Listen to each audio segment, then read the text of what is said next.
Hello friends, आपका स्वागत है नीट गुरु चैनल में। जैसे कि आप देख रहे, आज हम पढ़ने वाले हैं बायोलॉजी, जिसमें आज हम फर्स्ट चैप्टर पढ़ रहे हैं, रिप्रोडक्शन इन ऑर्गेनिज्म, जिसमें हम एसेक्सुअल रिप्रोडक्शन का पार्ट कवर कर लेंगे। इसमें टोटल 6 वीडियो बनने वाली, जिसमें फर्स्ट में एसेक्सुअल, दूसरे में सेक्सुअल, जो पूरा चैप्टर खत्म हो जाएगा। फिर दूसरे में हम क्या करेंगे कि आपके जो एनसीईआरटी को पूरा अच्छी तरीके से छोड़ले रीड करेंगे। फिर तीसरी वीडियो में हम एनसीईआरटी के कुछ क्वेश्चन लगाएंगे। फिर फोर्थ वीडियो में हम क्या करेंगे, आप फोर्थ वीडियो में हम उसमें क्वेश्चन लगाएंगे। फोर्थ वीडियो में भी हम क्वेश्चन लगाएंगे, जो फिजिक्स वाला सर की बुक है बायोलॉजी वाली, हम उसमें से क्वेश्चन लगाएंगे कुछ। आप देख सकते हैं, जैसे कि ये वाली बुक है, ये रही 12th क्लास की। ऐसी बुक है मेरे पास, बहुत सारे मॉड्यूल्स कह सकते हैं, नीट के लिए प्रिपेयर कर रहे हैं हम। तो उसमें से हम कुछ क्वेश्चन लगा लेते हैं और आगे आगे आप देख ही सकते हैं। फिर हाँ, 2 वीडियो होंगी। एक में इसमें बहुत सारे क्वेश्चन है, कम से कम 200 से 300 क्वेश्चन, उसमें 2 वीडियो बन जाएंगी। और जो हमारे 6th वीडियोस में फुल टाइम रिवीजन करेंगे एक साथ, और उसके शॉर्ट नोट्स बनाएंगे। तो इसलिए कम से कम इसमें 6 वीडियो बनने वाली हैं। तो थोड़ा मन लगा के पढ़ेंगे और एक बार ही पढ़ेंगे, इससे हमारी एग्ज़ाम की जो तैयारी है वो अच्छी तरीके से हो जाएगी। चलिए स्टार्ट करते हैं। सबसे पहले देख लेते हैं, सबसे पहली हेडिंग ये आती है, life span, the period of birth to natural death. जो ये तो आपको सिंपली पता होगा, natural birth to natural death. Accidental death की बात नहीं हो रही है यहाँ पर, नेचुरल डेथ की बात जो खुद से हो। जैसे कि आप ह्यूमन्स में देख लो, 70-80 साल में आदमी खुद से ही है उन डाइड हो जाता है, मर जाता है, क्योंकि उसके बॉडी पार्ट्स काम नहीं करते थे और वो ओल्ड हो जाते हैं, उनमें सनेसेंस आ जाते हैं, जिसे आप बुढ़ापा कह सकते हो। वो ओल्ड हो जाते हैं, तो उनका मेटाबॉलिज्म बहुत सारे पार्ट या शरीर साथ नहीं देता, ऐसे भी कहते हैं, तो काम नहीं करता, पुराने हो जाते हैं, ये इसलिए ओल्ड रखा गया है। तो नेचुरल डेथ की बात हो रही है यहाँ पर। और आगे एक कोई अच्छा नोट में यहाँ पर ब्रैकेट बना देता हूँ, इसमें बहुत अच्छी बात लिखी है। सबसे पहले life span varies with the organism. ये ऑर्गेनिज्म के लिए वेरी करता है, मतलब हर ऑर्गेनिज्म का लाइफ स्पैन कुछ हो सकता है। जैसे कि बटरफ्लाई का शायद 9 दिन होता है, ह्यूमंस का 70-80 ईयर्स, टोटोइज या टोटोइज को होता है 150 ईयर्स। बर्ड्स का देखें, क्रो का देखें, बर्ड्स में एनसीईआरटी में एग्जाम्पल दिया है 15 ईयर्स, जबकि पैरट का देखें 140 ईयर्स, वो डबल है। एलिफेंट्स भी 70-80 ईयर्स, बहुत है, बहुत सही है। जो आपके ट्रीज होते हैं, मैंगो ट्री 20 ईयर्स होएगा, पर वहीं बनियान ट्री या बरगद का ट्री, बड़ का पेड़ भी कह सकते हैं, वो हजार हजार साल तक जिंदा रह सकता है। मे बी फ्यू डेज, कुछ दिन भी, मे बी 1000 ईयर, जिसमें साइकस भी आता है। बहुत सारे एग्जाम्पल है जो मैंने एनसीईआरटी की बुक है उसमें लिख रखे। No relation with size and the complexity. इस लाइफ स्पैन का जो रिलेशन है वो साइज और कॉम्प्लेक्सिटी के ऊपर डिपेंड नहीं करता। जैसे कि मैंने आपको एग्जांपल लिया था क्रो और पैरट का, जो जो दोनों ही सेम है, ये एनसीईआरटी में भी दिया है, दोनों का लगभग साइज सेम है, पर उनकी जो एजेस है उनमें बहुत बहुत ज़्यादा डिफरेंस है, कम से कम 10 गुना कहो। 15 ईयर्स है, कोई कोई 14 ईयर, 10 गुना वो 140 ईयर्स है उसका जो एवरेज है। अब देखते हैं, one no one is immortal. कोई भी अमर नहीं है except unicellular organism, and these not show senescence nor not no natural death. तो यहाँ पे क्या कहा गया कि कोई भी अमर नहीं है सिवाय यूनिसेलुलर ऑर्गेनिज्म की, क्योंकि इन्हें बुढ़ापा और नेचुरल डेथ भी नहीं आती। क्यों नहीं है? क्यों? एक तो पहली बात तो यूनिसेलुलर ऑर्गेनिज्म है। अब आपको पता है, कहीं भी रिप्रोडक्शन होगा वहाँ डिवीजन तो जरूर होना है, या म्यूसिस हो या माइटोसिस हो या फिर एमाइटोसिस हो, कुछ भी हो सकता है। पर जब डिवीजन होगा, वो खुद ही यूनिसेलुलर है, और डिवीजन होगा तो उससे 2 डॉटर सेल मिल जाएगी, और जो पहले वाला, या फिर हम कह सकते हैं जो यूनिसेलुलर ऑर्गेनिज्म या बैक्टीरिया था, वो गायब हो जाएगा, उसकी 2 डॉटर सेल या फिर 2 बैक्टीरिया आ जाएंगे, वो बिल्कुल न्यू बोर्न कहेंगे, वो पुराना वाला गायब। और हम ये भी नहीं कह सकते उसकी डेथ हो गई। लोग आते हैं रिप्रोडक्शन में। Reproduction it is a biological process by which an organism gives rise to young one similar to itself. Reproduction ऐसी एक बायोलॉजिकल या फिर जैविक क्रिया है, जैविक प्रोसेस, जिसके द्वारा कोई ऑर्गेनिज्म छोटे यंग वंश या छोटे बच्चे को बड़ा कर सकता है या फिर बना सकता है खुद के जैसे। ऑफ स्प्रिंग जो उनके बच्चे हैं ग्रो बड़े होते हैं, मैच्योर, समझ रहे हो ना, सेक्सुअलिटी आती है उनमें, वो turn to produce new of maturation के बाद वो न्यू ऑर्गेनिज्म प्रोड्यूस करने की एबिलिटी आ जाती है उनमें। And then they produce new offspring, so a cycle start, एक साइकिल चेन बन जाती है जिसके थ्रू पहले बाप, फिर बेटा, फिर उसका बेटा, फिर उसका बेटा, फिर उसका बेटा, बेटी भी हो सकता है, बेटी फिर उसके बेटी, फिर उसकी बेटी, ऐसे भी कह सकते हैं आप, नानी की नानी, नाने तक। इसके पर्पस क्या है, इससे हमें फ़ायदा क्या है,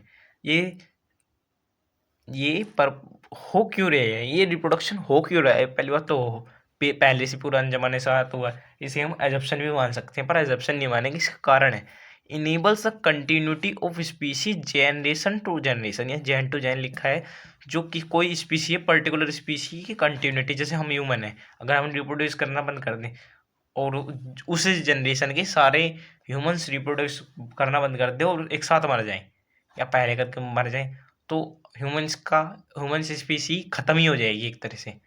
तो ये स्पीसी को कंटिन्यू करने के लिए रखता है। The genetic variation is inheriting during reproduction, कुछ वेरिएशन भी आते हैं, जैसे कि अब क्लाइमेट चेंज हो रही है या फिर टाइम चेंज हो रहा है, टाइम के साथ वेरिएशन चाहिए, चीज़ें चाहिए, जैसे वेरिएशन आए थे उनमें चिंपैंजी से हम ह्यूमंस बने, ह्यूमंस चाहिए नहीं थी, वो वेरिएशन के कारण ही हुआ था, और हम ह्यूमन से भी कुछ और बन सकते हैं, वो तो आने वाले टाइम पर डिपेंड है, ये हमारे शरीर में किस तरीके से वेरिएशन होते हैं, ये जेनेटिक वेरिएशन है।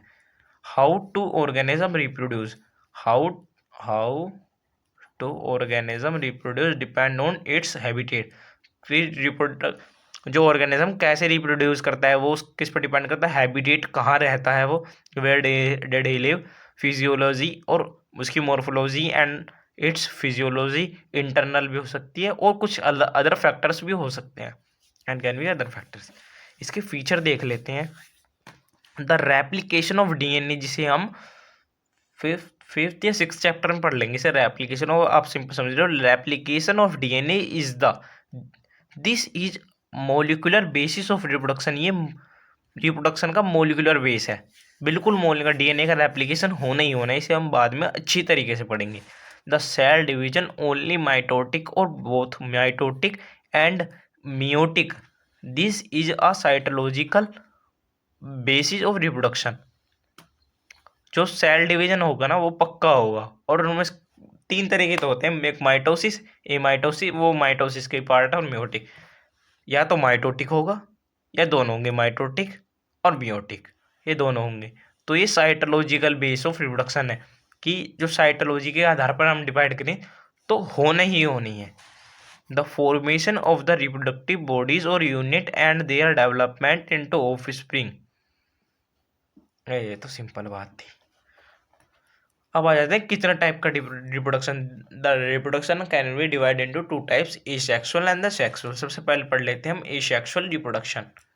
एसेक्सुअल रिप्रोडक्शन, इसमें क्या होता है कि जो offspring produced by a single parent, वो जो ऑफस्प्रिंग है वो सिंगल पेरेंट के थ्रू ही प्रोड्यूस होंगे, उसमें दो पेरेंट्स जो है इन्वॉल्व नहीं होंगे, विद और without the gamete formation, gamete form भी हो सकते हैं और नहीं भी हो सकते, जरूरी नहीं है गैमेट्स फॉर्म हो, गैमेट्स तो पता ही होगा।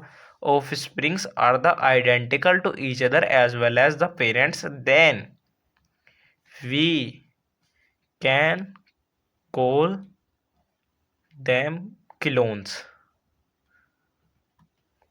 जो ऑफ स्प्रिंग होते हैं वो जेनेटिकली भी देखा जाए और मोर्फोलॉजिकली भी देखा जाए वो पेरेंट्स के बिल्कुल सिमिलर होते हैं, तो इसलिए हम उनको क्लोन्स भी कह सकते हैं।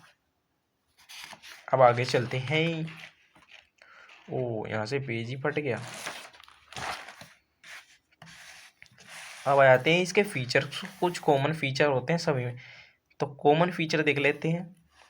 ये किस किस में कॉमन होता है, कॉमन इन कुछ बातें लिखी नहीं गई हैं। यूनिसेलुलर जो यूनिसेलुलर होते हैं सिंपल, जिनमें सिंपल होता है। अगर हम कॉम्प्लेक्स की बात करते हैं तो रिप्रोडक्शन भी कॉम्प्लेक्स होता चला जाएगा। Simple parent and simple animal कुछ है। ये बहुत ही फास्ट और बहुत ही सिंपल होता है, ज़्यादा कुछ पढ़ने की जरूरत भी नहीं होती as compare to sexual. Sexual में बहुत ज़्यादा पढ़ना होता है।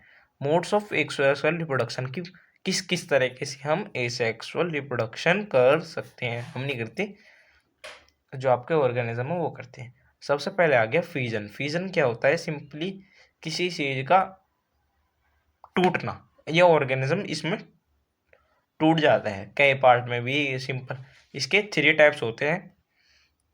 सबसे पहले आता है binary fission. A cell divides into 2 halves. Binary का मतलब 2, bi means 2, mono bi. A cell divides into 2 halves and each rapidly grows into adult. कि एक जो सेल है वो 2 हाफ में डिवाइड होता है और हर एक जो है ना ग्रो हो जाता है एक अडल्ट में। अडल्ट तो समझ रहे हो, बड़ा आदमी, बड़े हो गए अब तो। एग्जाम्पल लेते हैं amoeba, paramecium, protist and the monera. जो आपके अमीबा हुआ, यूनिसेलुलर की बात हुई है ज़्यादा, पैरामीशियम हुआ, प्रोटिस्ट हुआ, मोनेस और जितने भी सिंगल सेल ऑर्गेनिज्म है वो सभी normally takes place under favourable. ये ज़्यादातर फेवरेबल कंडीशन या फिर अनुकूल अनुकूल परिस्थिति की आप अपने घर पे ज़्यादा कंफर्टेबल फील करते हो, बाहर नहीं। जैसे आप रेल के ऊपर डांस तो नहीं कर सकते, आप डांस उस पर करोगे डांस फ्लोर पे, या फिर आप किसी जो स्टेबल होगी रेल चल रही है उस पर डांस करते हो, वो फेवरेबल कंडीशन नहीं है उस चीज़ के लिए। तो ये भी कहीं ना कहीं पर्टिकुलर स्टेट या पर्टिकुलर कंडीशन में ही रिप्रोड्यूस करते हैं। तो इसके 3 टाइप। सिंपल बाइनरी फिजन है, सिंपल ये अमीबा में होता है कि डिवीजन होगा किसी भी प्लेन से, इधर से इस प्लेन से, इस प्लेन से, आगे प्लेन से, जेड में, एक्स में, वाई में, कहीं से भी। Transfer binary, the plane of the division through the transfer axis of the individual. Transfer transverse है, ट्रांसफर बाइनरी। जो बाइनरी फिजन होगा वो ट्रांसफर टाइप्स होगा। जैसे कि आप देख रहे होंगे हॉरिजॉन्टल, जैसे कोई ऑर्गेनिज्म ये रहा, ये ऑर्गेनिज्म गोल गोल, तो इसके हॉरिजॉन्टल में होगा जो बाइनरी फिजन है, वो ऐसे कटेगा, ऐसे वो ये 2 भागों में कट जाएगा और ये सिंपल एक अलग हो जाएगा, ये अलग हो जाएगा। तो ये किस किस में होता है? एग्जाम्पल पैरामीशियम में होता है और डायटम्स जो एल्गी का है और बैक्टीरिया है। अब आता है एक और बाइनरी फिजन जिसे कह सकते हैं लॉन्गिट्यूडनल बाइनरी फिजन। ये लॉन्गिट्यूडनल होता है, जैसे कि ऊपर की तरफ, ये ऊपर ऐसे मान लेते हैं ये कोई ऑर्गेनिज्म है 2 उंगली वाला 2 उंगलियां, इसके लॉन्गिट्यूडनल होगा, ये अलग हो जाएगा, ये अलग बन जाएंगे। The plane of division through the longitudinal axis of the individual. Example euglena and the vorticella. Vorticella euglena याद रखेंगे। अब आता है oblique binary fission. The individual is divide obliquely. Example opalina, ceratium and the gonyaulax, ceratium and the gonyaulax. और कुछ important tips ये note पर लिख रखते हैं। जो डिवीजन होगा ना, जो एसेक्सुअल में डिवीजन ही माइटोसिस ही होना है। सबसे पहली बात, एक सेक्सुअल में नोट करके लिख लेना, एक सेक्सुअल में जो आपका जो डिवीजन है वो माइटोसिस होना है। दूसरी बात, जो माइटोसिस होएगा सिंपल माइटोसिस वो यूकेरियोट में होएगा, और जो एमाइटोसिस होएगा वो प्रोकैरियोट में होएगा। याद रखेंगे, जो माइटोसिस होगा यूकेरियोटिक में और एमाइटोसिस होगा वो प्रोकैरियोटिक में।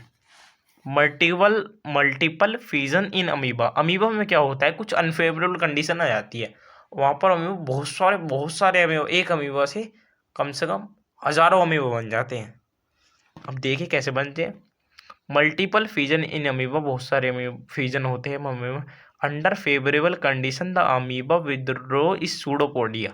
अब आता है सूडोपोडिया होते हैं अमीबा के पैर से निकले होते हैं, जो एनसीईआरटी में दिखाऊंगा मैं आपको, वो उन्हें खींच लेता है या अंदर कर लेता है और सीक्रेट्स 3 लेयर्ड हार्ड कवरी, और एक कुछ सीक्रेट करता है, एक सीक्रेशन करता है जो 3 लेयर की हार्ड कवरिंग बन जाती है थोड़ी देर बाद। अनफेवरेबल कंडीशन होती है, मान लो कोई वही डांस वाले रेल पे चला गया अमीबा, तो उसको डांस करना है पर वो कर नहीं पाएगा, तो वो 3 लेयर्ड सीक्रेट करेगा, सीक्रेशन करेगा, जिससे 3 लेयर बन जाएगी। वैन फेवरेबल कंडीशन रिटर्न, जब फेवरेबल कंडीशन लौट कर आएंगे या फिर आ गई, return the insisted amoeba. Insisted hard covering को क्या कहेंगे? इंसिस्ट। जो हार्ड कवरिंग है उसे इंसिस्ट कहेंगे, और जो कवर हुआ अमीबा उसे इंसिस्टेड अमीबा। जो आपका क्या है, the insisted amoeba divides by the multiple fusion. उसके अंदर ही अंदर कवरिंग बनी हुई है, उसके अंदर ही अंदर डिवाइड होते जा रही है। And the produce many minute amoeba. Minute यहाँ पर बहुत सारे के लिए है, टीनी छोटे के लिए यूज किया गया, मल्टीपल फ्यूजन। मिनट अमीबा और सूडोस्पोर, ये बहुत सारे सूडोस्पोर बना लेते हैं। द सिस्ट वॉल बस्टर्ड, और जो आपकी सिस्ट वॉल या इंसिस्टेड वॉल है वो फट जाती है और बहुत सारे मिनी हाँ फैल जाते हैं सारे में। द स्पोर, स्पोर भी कह सकते हैं उन्हें, सूडोस्पोर, सूडोस्पोर कहा गया उन्हें। And the spore grown up, और वो बड़े हो जाते हैं into many Baba. This process called sporulation, जो उनको फटकना और बाहर बिखरना उसको स्पोरुलेशन कहा जाएगा। अब हमारे पास दूसरा मेथड आ जाता है सेक्सुअल रिप्रोडक्शन का, दूसरा मेथड जिसे कहते हैं बडिंग। बडिंग में क्या होता है, the cell of the same body, कोई बॉडी है उसकी सेल है, कुछ बॉडी पार्ट के कुछ सेल हैं, जैसे हम मेरे हाथ के कह लगे, रिपीट माइटोटिक डिवीजन, उसके अंदर कुछ माइटोटिक डिवीजन, मेरे दोस्त है उसकी यहाँ से उंगली निकल ली हल्की सी, उसे छंगा कहते हैं, 6 उंगली 6 अंग, अंगुली छंगा, तोता नाम है उसका, तुषार उर्फ तोता। माइटोटिक डिवीजन अनइक्वल होता है इसमें, जो माइटोटिक डिवीजन है वो अनइक्वल होता है, तो बुरा मत मानना, बता मत देना उसे। That's lead to the formation of small birds, वो मतलब आगे बढ़ता है, वो माइटोटिक डिवीजन होता होता होता रहता है और आगे जाके एक बर्ड निकल जाता है, उसका भी निकला वो है, एक बर्ड निकल गया, वो नहीं जरूरी है उसका, गलती से जो भी है बर्ड्स निकल जाता है एक बाहर की तरफ, एक उभरा हुआ भाग आ जाता है, एक पार्ट आ जाता है बाहर की तरफ को, जिस दैट्स रिमेन अटैच इनिशियली, जो शुरू में तो अटैच रहता है और बाद में हट जाता है।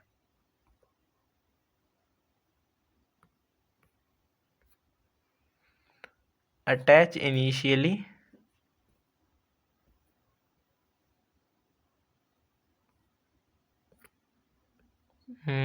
2 मिनट का टाइम देंगे। हम कहा थे कि जो आपका जो बर्ड है वो रिमेन अटैच इनिशियली, इनिशियली मतलब शुरू में तो जुड़ा होता है पेरेंट से, पर जब फुल डेवलप हो जाता है then finally detach and mature in new cell, और एक नया सेल बना लेते हैं, जैसा कि ईस्ट में जो और प्लांट में कह सकते हैं डाइकोटाया डाइकोटियोटा और फ्यूकस। सिंपल एग्जांपल इसका हाइड्रा, ध्यान रखना, सुपर स्ट्राइकर्स में हाइड्रा को जिताना है, नहीं सुपर स्ट्राइकर्स को जिताना है, हमारी टीम है। इस बडिंग के भी 2 टाइप हैं, देयर आर 2 टाइप्स लिख सकते हैं, there are 2 types of budding. कैमरे में देखने में लिख का फायदा है। एक्सोजीनियस बडिंग मतलब कि बड़ी एक्सो, एक्सो एग्जिट बाहर, बाहर एक्सोजीनियस बडिंग, इसमें जो बडिंग है बाहर की तरफ होती है, सिंपल वही होगी जो पार्ट निकलेगा बाहर और इनिशियली अटैच रहेगा, फाइनली फुल्ली मैच्योर होने के बाद डिटैच हो जाएगा और एक नई उसमें बन जाएगा। एग्जांपल है हाइड्रा, हाइड्रा में ऐसा होता है। अब आ जाता है इंडोजीनियस मतलब कि अंदर, इसमें क्या होगा, जैसे कि फ्रेश वाटर मरी, fresh water sponge, fresh water sponge उसको स्पंजिले कहेंगे, और जो मरीन वाटर समुद्री पानी के स्पंज उसका कहेंगे साइकोन, इसको याद रखेंगे हम, स्पोंजिला और साइकोन।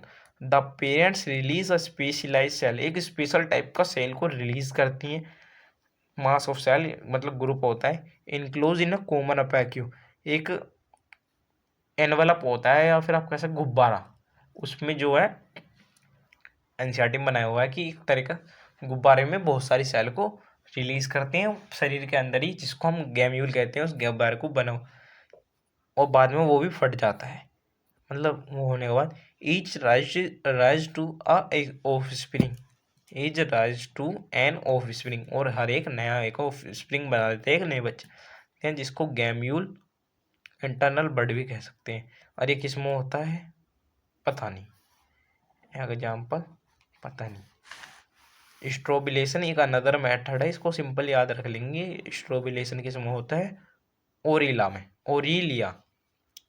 हम बात आते हैं regeneration, ability to produce, ability of body cell to produce lost body part. जो रीजनरेशन का मतलब दोबारा बनना, कि ये एक एबिलिटी होती है कि जो कोई बॉडी पार्ट जैसे हाथ कट गया तो दोबारा वो जैसे मकड़ी में हो जाता है, टू एंटायर बॉडी।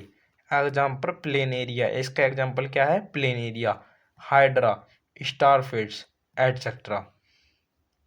जो प्लेनेरिया है उसमें ट्रू जनरेशन होता है, मतलब कि ये अगर इसे कहीं से भी काट दो तो पूरा बन सकता है। स्टारफिश में भी ऐसा हो सकता है, फी हाइड्रा में। In plants capable to individual, plant में भी होता है जो रीजनरेशन, उससे बिल्कुल नए वो बन जाता है। एग्जाम्पल एल्गी, इलोथ्रिक्स, बस इनको याद रखना, एल्गी, इलोथ्रिक्स। और फंजाई में म्यूकर और राइजोपस, म्यूकर राइजोपस। अब यहाँ पर नोट लिख के दो बातें लिखी गई हैं जो जूस्पोर्स और कनेडोडिया के बारे में है। सिंपली पहला क्या लिखा गया है, zoospore inside the body so endogenous. ये एक इंडोजीनियस बर्ड कह सकते हैं, कुछ स्पोर कह सकते हैं जो शरीर के अंदर आता है, इसलिए इंडोजीनियस कहा गया। तो zoospore are the most common asexual spore, एक बहुत ही कॉमन एसेक्सुअल स्पोर है जो किस में पाया जाता है, एल्गी में। एंड फ्लैजिलेटेड होता है जिससे कि ये मोटाइल कर सके, इसके अंदर फ्लैजिला लगा होता है जिससे स्विम स्विम स्विम कर सकता है। सिंपली मुझ पे नहीं आता, मेरे दोस्त पे आता है। Example chlamydomonas conidia are the most common asexual spore. जो कनेडिया है वो बहुत ही कॉमन एसेक्सुअल, हम गलत चले गए। जो जूस्पोर है वो इंडोजीनियस में पाए जाते हैं और सिंपली पाया किस में जाता है, एल्गी में। और इसमें फ्लैजिला लगा होता है जिससे कि स्विम कर सकता है। ये पाया किस में जाता है, एल्गी में। और एग्जाम्पल क्या है, उस एल्गी का नाम है कैलमाइडोमोनस, कैलमाइडोमोनस, CHALMYDOMONAS। और कनेडिया ये भी एक तरह का स्पोर है, पर ये क्या है, ये क्या है, ये इंडो एक्सोजीनियस है, बाहर शरीर के बाहर पाया जाए, outside the body, so exogenous. ये कॉमन किस्म होता है sexual spore, common in the fungi. वो एल्गी में था, ये फंजाई में था। और ये नॉन फ्लैजिलेटेड था इसलिए ये चल नहीं सकता, वो फ्लैजिलेटेड था, ये मोटाइल। तो इसमें एग्जाम्पल सिंपली डिफरेंशिएट करने के लिए दिया गया कि हम ये किससे डिफरेंट है। एग्जाम्पल इसका पेंसिलियम, उसका क्या था, कैलेडोमाइनस। हमारा यहाँ तक खत्म हो जाएगा, थोड़ा सा रह गया, सिंपली आधे घंटे की वीडियो हो। अब बात आती है वेजिटेटिव प्रोपेगेशन। वेजिटेटिव प्रोपेगेशन इसे कह सकते हैं काइकजन प्रोपेगेशन, मतलब वेजिटेटिव काइकजन, या फिर एसेक्सुअल रिप्रोडक्शन इन प्लांट। जो इसका एक नया टर्म दे दिया कि जो अगर प्लांट में सेक्सुअल रिप्रोडक्शन होगा तो उसे क्या कहेंगे, वेजिटेटिव प्रोपेगेशन। आप सिंपली उसमें भी कह सकते हैं जैसे एल्गी में हो रहा था। सिंपली जो इसकी यूनिट है या फिर बर्ड है या फिर कुछ जिससे नया प्लांट प्रोड्यूस हो रहा है, समझ जैसे उसमें स्पोर्स था, सूडोस्पोर्स, और आपका बर्ड था उसमें, और जूस्पोर्स था, और क्या था, यही थे सिंपल। फ्रैगमेंट्स था, फ्रैगमेंटेशन नहीं है ना, वो आगे होगा। तो इसमें सिंपली कोई भी यूनिट होगी उसे हम क्या कहेंगे, वेजिटेटिव प्रोपेग्यूल्स। तो अब हम देख लेते हैं जो प्लांट है, plants reproduce by root, root के through, modified tuberous root of sweet. जो स्वीट पोटैटो है, इपोमिया बटाटास स्वीट पोटैटो जो है उसकी जो रूट है वो मॉडिफाइड ट्यूबरस रूट होती है, ट्यूबर गुदा, उनसे वो दोबारा रिप्रोड्यूस कर सकता है। एस्पेरेगस आपने देखा हो तो, अगेव, एस्पेरेगस मुझे भी नहीं पता पर इसको याद कर लें। याम आपकी वो क्या कहते हैं, अरबी आगे डहेलिया एक फ्लावर का नाम है, टीनस्पोरा ये भी एक फ्लावर का नाम है। ये इसके एग्जाम्पल है कि रूट के थ्रू कौन कौन प्लांट रिप्रोड्यूस कर सकते हैं। आपकी सिंपलिन की रूट काट दो, और पानी वानी अच्छे से दो, ये आपका नया प्लांट तैयार हो जाएगा। कल को हम भी एक्सपेरिमेंट करके देख लेंगे। In some plants adventitious bud, adventitious, अब यहाँ गया term adventitious bud develop on the tap root. जो रूट के भी कई पार्ट हैं जो अपने मोर्फोलॉजी इन प्लांट में पढ़ा होगा, टैप रूट पर ये एडवेंटिशियस बर्ड्स निकल जाते हैं। ये भी ये ऑर्डिनरी रूट है, लाइक डलबर्जिया, सीसो, पॉपुलर, पॉपुलर हुआ आपका सीसो हुआ, गवावा हुआ, मोरैया हुआ, अल्बेजिया लैबक हुआ, इसमें कहीं से भी उसकी टैप रूट लो, उसको बर्ड निकल जाते हैं, उससे नया प्लांट बन सकता है। जैसे हमारे पीछे भी शीशों को शीशम कह सकते हैं। अब आते हैं स्टेम पे। तना, सिंपली पहले अंडरग्राउंड स्टेम होता है ना किसी किसी में, अंडरग्राउंड, जैसे ये प्याज लहसुन वो सब अंडरग्राउंड स्टेम पे आते हैं। सबसे पहला राइजोम, राइजोम मूछ से निकली होती है, मूछ अदरक में होगी, देखे हो तो मूछ। राइबोसोम्स उनकी वो कली काटो, उन्हें गाड़ दो, उनसे नया प्लांट निकल जाएगा। इसका एग्जाम्पल है टाइफा, कन्ना। आप सिंपली नहीं याद रखना, गिंगर, टर्मरिक, लोटस। गिंगर अदरक, टर्मरिक हल्दी, और लोटस जो है राइजोम से वो करते। इसमें सिंपली शुगर कैन, और शुगर कैन नहीं, बनाना और लिख लो, बनाना में भी सीड्स नहीं होते, तो ये भी इस तरीके से ही रिप्रोड्यूस का वो होते हैं। कॉर्न, कॉर्न तो मुझे भी नहीं पता, इसमें एग्जांपल लिखना है कोलिकेजिया और एलोकेजिया। अब आते हैं बल्ब से। एक बल्ब टाइप की होती है, आपने देखा होता प्याज को छिलते जाओ अंदर जाके एक सफ़ेद सी नीचे बल्ब निकल जाता है, जिससे प्याज का ऊपर वाला हिस्सा ऐसे जुड़ा होता है, तो उसे कहते हैं बल्ब्स। अनियन में भी होती है, गार्लिक में, जितनी भी ना सब बल्ब्स होती हैं, सारी की सारी। प्याज में एक ही बल्ब होती है, जो उसके छोटी उम्र में, छोटी उम्र कह सकते हो, शुरू में इनिशियली स्टेज में बल्ब भी होती है वो पूरी, फिर बाद में डेवलप हो के पूरी अनियन बन जाती है। सिंपली किसमें, अनियन में, गार्लिक में, और लिलीज फ्लोवर बहुत आ रही। अब आते हैं ट्यूबर, वही मोटा गूदा या पटैटो, पूरा का पूरा पटैटो। आई बर्ड्स से भी रिप्रोड्यूस कर सकता है, हिलेंथेसिस ट्यूबरोसस। आप सिंपली पटैटो क्या था, सकर्स। अब आती है सकर, क्या होता है सकर। शक्कर एक अंडरग्राउंड स्टेम है, जैसे कि आपने देखा होगा कभी भी, जो आपका मिंट या पुदीना है आपने घर में उगाया होगा, तो उसकी जो वो है जड़, जड़ कह सकते हैं, रूट्स कह सकते हैं, वो आपको बस एक जगह ही मिलेंगी। पर वो जो पुदीना सारे में फैलता चला जाता है, वो खुद नहीं फैलता, जड़ उसकी वही है, वो उसका अंडरग्राउंड स्टेम फैलता है। बात समझ रहे हो, उस अंडरग्राउंड, और बीच में से उनका कनेक्शन कर दो, जैसे यहाँ पर जड़ थी और यहाँ तक अंडरग्राउंड स्टेम, बीच में कनेक्शन कर दो, और यहाँ पर अलग पेड़ हो जाएगा, यहाँ अलग पेड़ हो जाएगा मिंट का। तो ये सकस रेंगने वाले सक, ऐसे ही आ जाता है क्रीप, क्रीपर्स भी रेंगने वाले होते हैं। Adventitious roots are develop from the natural nodes, आपके जो रूट है उसमें कुछ नोड्स निकले होते हैं, कुछ कराठे निकले होते हैं, जिनमें से आपके रूट निकलते हैं। एडवेंटिशियस जहाँ निकलेगा वहीं आपका हो जाएगा एरियल सूट्स। एग्जाम्पल है रनर, दूब घास। आपने देखा होता, आपको घास को ऐसे ऊपर को उछाओगे तो सारी घास ऊपरती ऊपरती चली जाएगी। Simply close your eyes, I am feel. अब रनर्स में आ जाता है कनेडियन दूब घास, oxalis stolon, fragaria strawberry, option pistia eichhornia, eichhornia ये बहुत ही महत्वपूर्ण एग्जाम्पल है। और लीव्स, लीव्स के थ्रू भी होता है, जैसे में छोटे छोटे लीव्स, एक पत्ती होती है। अब कैसे कैसे आ रहे हैं,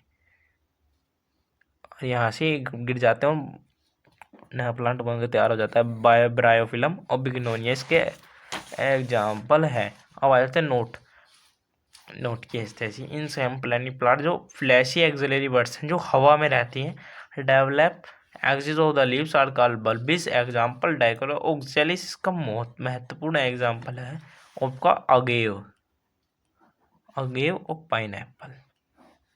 अगेव एक्सिलरीज, बल्बिल्स सिंपली याद रखना, बल्बिल्स के थ्रू कौन रिप्रोड्यूस करते हैं। आगे पाइनएप्पल, इसका सिग्निफिकेंस क्या है? ये ideal method of reproduction to retain parental traits, बिल्कुल पेरेंट्स की तरह, पर इसका नुकसान भी है जो वो पतले होते हैं। ये जो प्लांट्स है वेजी जो मतलब ये सेक्सुअल रिप्रोड्यूस कर हैं वो बहुत ही पतले होते हैं, पेरेंट्स की तरह होते हैं, जैसे पेरेंट्स है वैसे ही उससे कम पतले होते हैं। और नया वेरिएशन नहीं आ पाते, जैसे कि आप कहते हो ना ये लंगड़ा आम, मीठा आम, चौसा आम, उनमें वेरिएशन आए हुए हैं, तो इसमें कोई वेरिएशन नहीं होता, लंगड़ा से लंगड़ा ही आएगा, फिर लंगड़ा ही आता चल जाएगा। हमें वेरिएशन चाहिए, कोई नया आम निकल जाओ, कोई ज़्यादा खड़बो, हमें तो मीठा ही चाहिए, बहुत ज़्यादा मीठा हो, समझ में आ रही है? तो beneficial in the crops like banana, जैसे ये उसमें बेनिफिशियल होता है जिसमें आपका सीड नहीं बनते, जैसे बनाना में कोई सीड नहीं है, शुगर कैन में, गन्ने में और पोटैटो में आइबर्स होते हैं that don't produce seed usefully in obtain disease plant. पर ये फ़ायदा होते हैं कि जो आपका नया वेरिएशन होता है उसमें नई, अगर कोई नई चीज़ लोगे तो उसमें कुछ ना कुछ तो हार्म हो गई होगा, तो आपकी जो नया प्लांट है उसमें नए डिजीज आएंगे। तो अगर इससे ही सिंपली इससे ही रिप्रोड्यूस करवाओगे तो आपको कोई डिजीज नहीं मिलने वाली है। अब हम इस पोर्शन को कल करेंगे। सिंपली आपका धन्यवाद, आप यहाँ आए हमारी वीडियो